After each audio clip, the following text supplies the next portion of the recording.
Welcome back to the Dukascopy Weekly Wrap-Up, where we look at the biggest news events of the week. Joining me today is Craig Erlam from OANDA.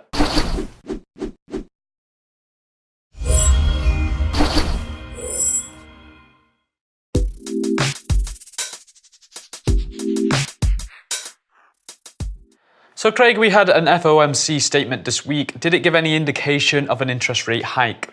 The Fed statement wasn't dramatically different than what we've seen previously. There was only a few words that were actually very different. I think the key takeaway from the statement itself was the acknowledgement that inflation is now tracking close to its 2% target, which is likely to feed into interest rate expectations going forward. Currently, two more rate hikes are priced in for this year, but markets are getting ever closer to pricing in a third now, and I would expect to see this reflected in the economic projections in the future, possibly even as early as September, given the recent developments that we have seen in the economic data, particularly those inflation figures with the PCE index, which is the Fed's preferred measure of inflation, rising to 2% in line with target, and the core reading at 1.9%. Now, for 7 months in a row, the UK economy has been bested by the European economy.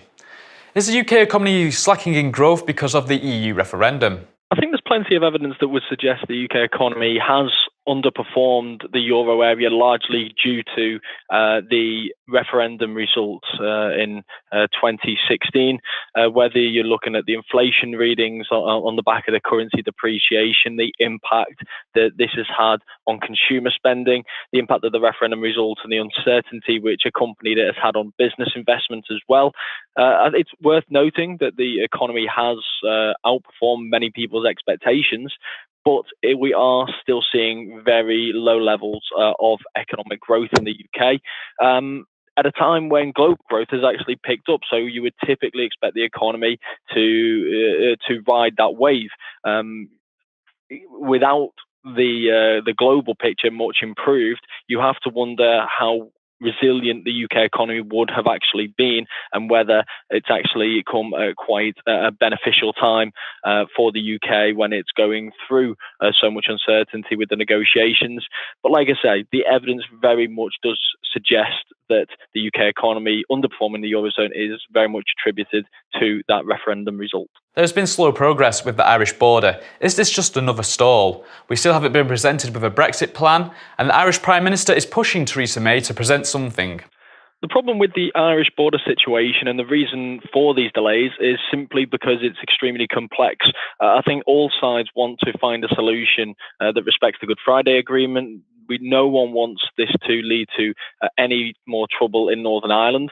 I think to an extent as well, Theresa May's hands are tied by the fact that she is relying on the DUP in Northern Ireland to prop up her own government and maintain a majority through what is already quite a difficult period for the government following the election, the snap election last year, when they lost a number of seats when they were expected to win quite comfortably.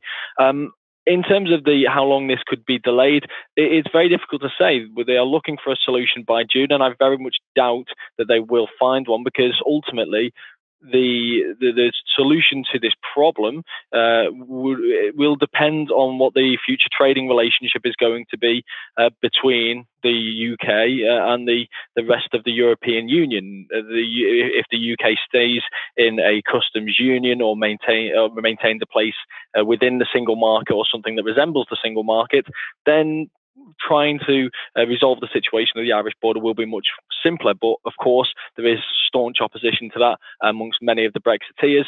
So until a solution can be found here, I struggle to see how a solution to the Irish border can be found. And that is why this is dragging on as long as it is. A big thank you to Craig for speaking with us today, and a big thank you to you at home for clicking back. Goodbye for now.